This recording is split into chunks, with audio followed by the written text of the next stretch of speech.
Menteri Investasi RI, Bahlil Lahadalia mengungkapkan alasan Presiden Joko Widodo memberikan izin usaha pertambangan, IUP, kepada sejumlah organisasi kemasyarakatan, ormas, keagamaan. Hari ini kami dari Kementerian Investasi akan menjelaskan tentang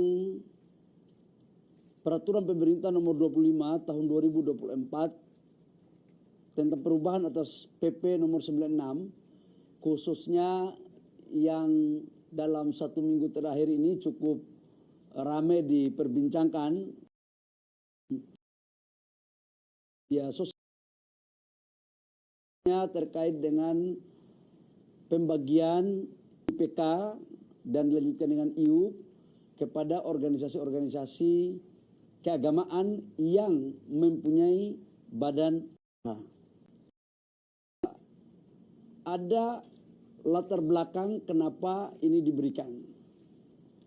Yang pertama, kita tahu bahwa Indonesia merdeka dan mempertahankan kemerdekaan Indonesia itu hampir semua elemen masyarakat ikut terlibat. Dan ada organisasi keagamaan, baik Muhammadiyah, kemudian induk daripada gereja Protestan, induk daripada gereja Katolik, Buddha, Hindu. Dalam pandangan kami dan atas arahan Bapak Presiden, kontribusi daripada tokoh-tokoh ini atau organisasi ini tidak bisa kita bantah. Bahkan yang memerdekakan bangsa ini ya mereka.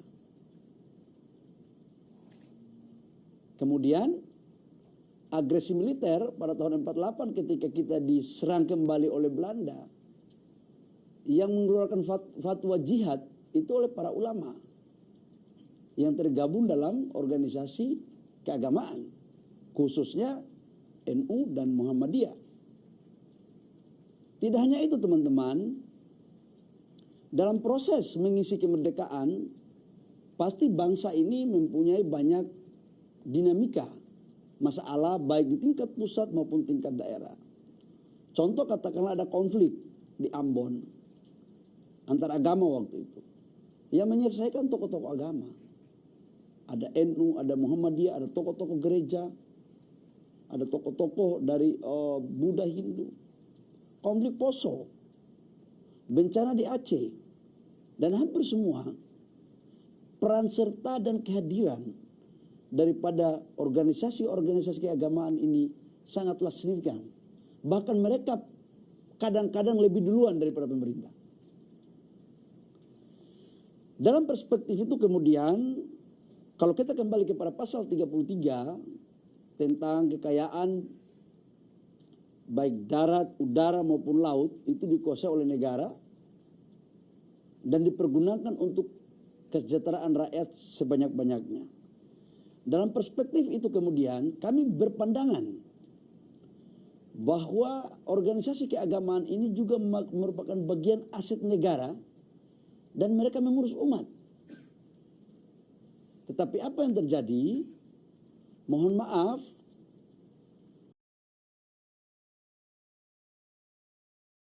implementasi memaksimalkan potensi-potensi perhatian dari resources yang ada pada sumber daya alam yang dimiliki oleh negara, terutama pada sektor pertambangan. Atas dasar pandangan itu, kami juga melihat bahwa daripada organisasi kemasyarakatan, MP-nya pakai Yayasan Pendidikan Kristen, SMA-nya Yayasan Pendidikan Islam. Kontribusi mereka kepada pembangunan sumber daya manusia itu sangat luar biasa di Maluku, di Sulawesi, di daerah-daerah ini cukup besar. Muhammadiyah, NU itu cukup besar. IUP ini jangan hanya dikuasai oleh perusahaan-perusahaan gede, oleh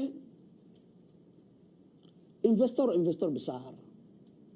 Karena dalam berbagai perjalanan dinas Bapak Presiden ke daerah, menerima aspirasi juga tentang bagaimana organisasi-organisasi keagamaan ini juga diperankan. Tidak hanya sebagai objek, tapi juga sebagai objek. Itu aspirasi.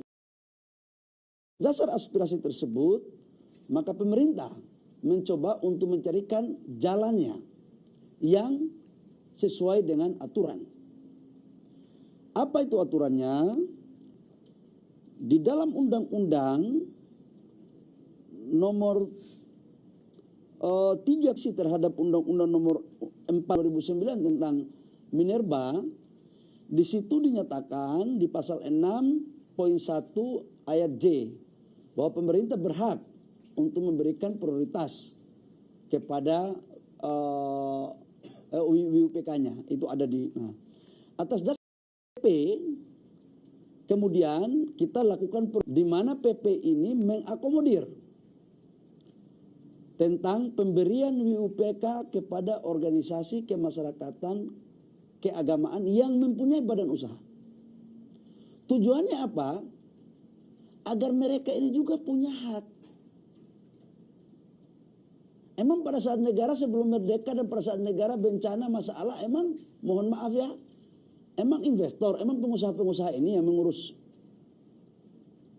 rakyat kita. Orang meninggal duluan, organisasi keagamaan ini duluan yang sholatkan atau ibadahkan itu jenazah. Saya melihat dari berbagai dinamika yang ada, pasti ada yang merasa bertanya karena belum tahu tentang substansi. Itulah latar belakang. Yang kedua, dalam proses pembuatan perda ini, PP ini, sudah lewat mekanisme kajian akademis dan diskusi yang mendalam antar kementerian lembaga yang juga dibawa ke dalam rapat terbatas yang dihadiri oleh menteri-menteri dalam keputusan untuk membuat keputusan yang mempunyai dasar hukum, exit terhadap persoalan, pintu keluarnya. Dan PP ini sudah diparaf oleh seluruh kementerian teknis termasuk ESDM. Saya ulangi, PP ini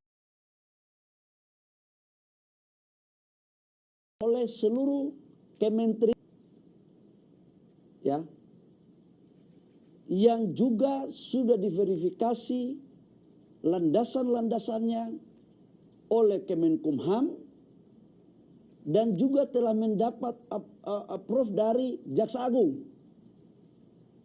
Jadi ini bukan main-main. Artinya apa yang saya mau sampaikan? Bapak Presiden ingin untuk ini retribusi. Jangan dikuasai hanya kelompok-kelompok tertentu. Dalam beberapa tahun terakhir saya mendapat banyak kritik. Kenapa IUP itu hanya dipakai untuk pengusaha nasional apalagi asing? Nah sekarang kita kasih kepada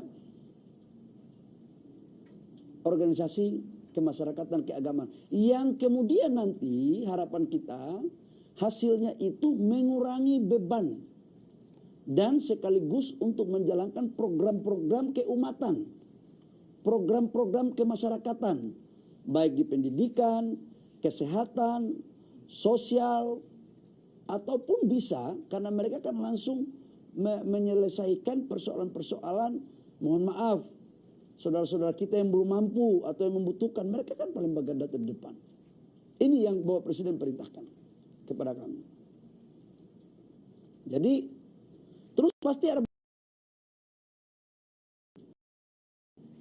nggak punya profesional di bidang itu. Ini pertanyaan-pertanyaan yang menurut saya teman-teman saya harus luruskan. Kenapa saya ini mantan pengusaha? Coba tunjukkan kepada saya.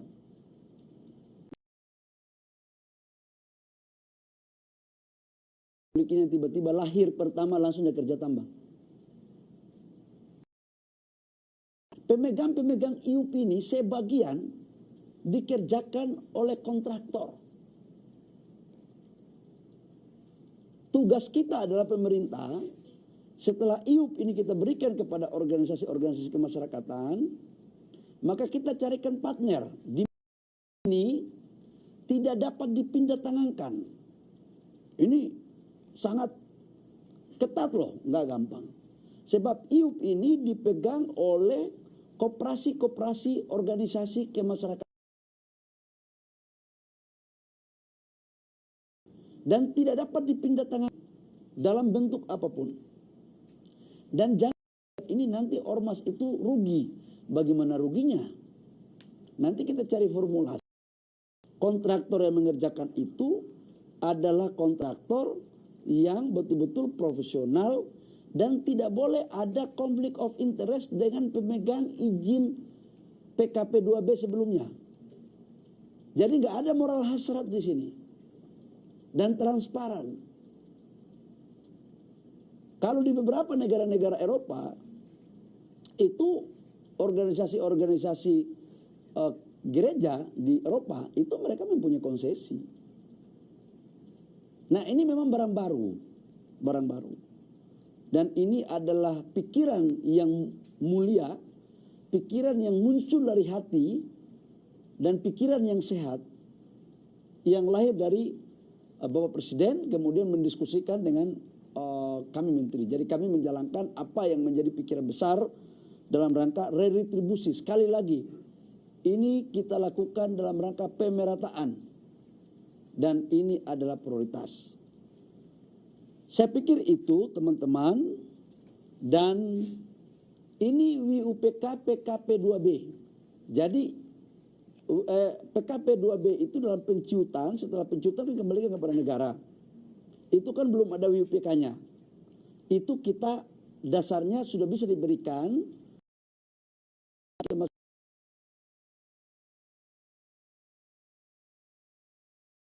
katakanlah, mohon maaf ya, contoh NU yang sudah kita lihat. NU mendapat, tapi NU membuat usaha. Jadi badan usahanya. Nah, nanti dikelola secara profesional. Saya juga sudah membaca beberapa rilis dari pengurus besar Nahdlatul Ulama, dan betul, mungkin kalau tidak salah minggu besok sudah selesai ya Pak Edi ya. Sudah selesai urusannya. Habis itu kita akan kasih lagi yang berikut. Yang jelas kami akan menawarkan. Sudah barang tentu katanya ada yang menolak. Ya ini kan kita mau memberikan kepada yang mau. Kalau yang menolak ya mau apa boleh buat. Berarti kan nggak membutuhkan. Kita memberikan yang membutuhkan. Dan itu pun dengan syarat-syarat yang ketat. Harus lewat memenuhi syarat-syarat yang ketat. Untuk itu dipergunakan dalam rangka mengurus umat. Yang jelas saya ingin menyampaikan bahwa landasan ini didasari atas dasar pemikiran retribusi dan untuk bagaimana organisasi keagamaan menjadi subjek dan objek dan sekaligus ikut pemerintah berkontribusi bersama-sama dengan pemberian IUP ini. Yang kedua, ini adalah sudah lewat mekanisme dan sudah ditandatangani oleh Bapak Presiden. Jadi nggak ada lagi pertanyaan-pertanyaan menyangkut hukum-hukum. Yang membuat hukum kan pemerintah dan DPR. Cantolannya di pasal 6 huruf 1 pasal 6 poin 1 J yang kemudian diterjemahkan dalam PP. Dan sekaligus PP ini juga akan menjadi rujukan dalam rangka proses perpanjangan daripada PT Freeport Indonesia. Karena Freeport Indonesia sekarang sahamnya sudah 51% oleh negara. Jadi Freeport Indonesia ini bukan lagi Freeport asing, ini sudah Freeport Republik. Masa kita perpanjang kita punya aja susahnya minta ampun. Yang kedua, opsi daripada perpanjangan salah satu itemnya, kebetulan saya adalah tim negosiasi dengan Freeport, dengan beberapa kementerian teknis, termasuk Menteri SDM, Menteri Keuangan, Menteri BUMN,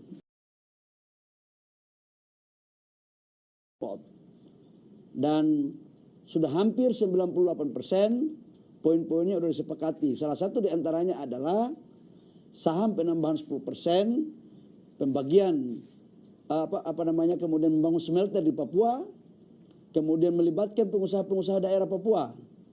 Jangan pengusaha Freeport ini dari gunting kuku sampai gunting rambut semua pengusahanya dari Jakarta. Kita pingin orang Papua harus juga mengambil bagian yang produktif dalam rangka pengembangan kelanjutan daripada perpanjangan PT Freeport. Kenapa kita perpanjang? Teman-teman semua tahu nggak? Freeport itu diambil pada tahun 2018.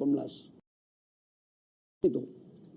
Jadi sebenarnya kalau kita hitung selama BUMN dividennya tidak dipakai untuk yang lain, mungkin 1 tahun ini atau paling lambat tahun 2025 sudah terjadi break even point. Nilai valuasi Freeport sekarang sudah melebihi dari 20 billion US dollar. Nah sekarang Freeport itu kita kerja sudah di underground, di bawah tanah. Saya kemarin bawa Presiden ke sana.